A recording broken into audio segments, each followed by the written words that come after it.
یہ family planning کا منصوبہ چلتا ہے.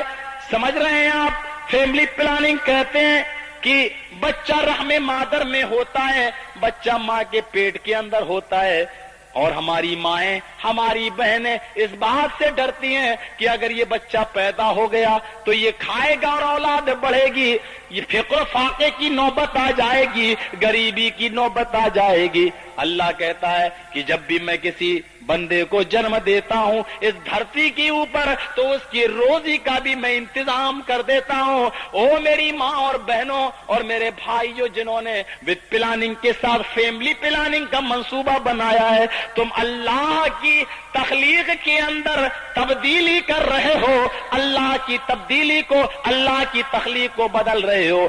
اللہ جس کو وجود بخشنا چاہتا ہے تم اس کو ختم کر رہے ہو. جانتے ہو اس کا گناہ کیا ہوگا؟ جانتے ہو اس کا گناہ کیا ہوگا؟ کیا تم نے کبھی دیکھا ہے؟ کیا تم نے کبھی سنا ہے؟ قرآن کہتا ہے کہ قیامت کے دن یہ زندہ دفن کی ہوئی لڑکی کو اٹھایا جائے گا، اور زندہ دفن سے مراد ہر وہ روح ہے، ہر وہ بچہ ہے جس کو ماں کے پیٹ کے اندر مار دیا گیا ہو یا فیملی پلاننگ کے ذریعے صفائی کر دی گئی ہو، گربھپات ہو، حمل ساقط کر دیا گیا ہو. یہ ساری کی ساری روحوں کو اللہ قیامت کے دن قوت گویائی دے گا، اور اللہ پوچھے گا وَإِذَا الْمَوْءُودَةُ سُئِلَتْ، یہ بتا کہ تجھے تیرے باپ نے کس جرم میں دفن کیا تھا، کس جرم میں مارا تھا، کیسے تجھے قتل کیا تھا، کیسے تجھے مارا تھا. میرے پیارے بھائیو، اس وقت کیا جواب دو گے؟ اس وقت کیا جواب دو گے؟ ایسی عورت کا نماز جنازہ جائز نہیں ہے جو فیملی پلاننگ کرتی ہو، جو اپنے پیٹ کے بچوں کو گراتی ہو، گربھپات کرتی ہو، حمل ساقط کرتی ہو. گربھپات ہوتا ہے، حمل ساقط کرتی ہو، ایسی عورت کا نماز جنازہ بھی جائز نہیں ہے اسلام کی درشٹی سے. میرے بھائیو، یہ چیز اس کو آپ اپنے زبان میں آپریشن بھی کہہ سکتے ہیں کہ آپریشن کے ذریعے اس بچے کو کی صفائی کر دی جائے یا اس بچے کے وجود کو میٹ دیا جائے.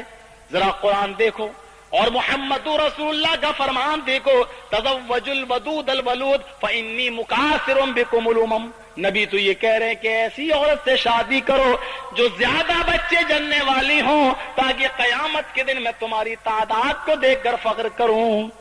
میرے بھائیو، ایک طرف یہ اور ایک طرف وہ ہماری اندرا گاندھی جی کہتی تھی نس بندی کرو، ہم دو ہمارے دو. اسی لیے ان کی بھی شاید یہی دو تھے، سنجے گاندھی، راجیو گاندھی. ذرا غور کرو کہ یہ بتاؤ آج انسانوں کے رہنے کی تو جگہ نہیں ہے، اور ہمارے بھائی کیا کہتے ہیں؟ ہندو بھائی کہتے ہیں جیو ہتیا بھی مت کرو. وہ کہتے ہیں مسلمان لوگ بکرا، بھینسا یہ سب کاٹ لیتے ہیں، کھا لیتے ہیں، جیو ہتیا کرتے ہیں، جانوروں کی جیو ہتیا نہ کرو. آپ انسان ہو کر ہندو دھرم کے ماننے والے ہو، ذرا غور کرو، تم یہ کہتے ہو کہ مسلمان جیو ہتیا کرتے ہیں.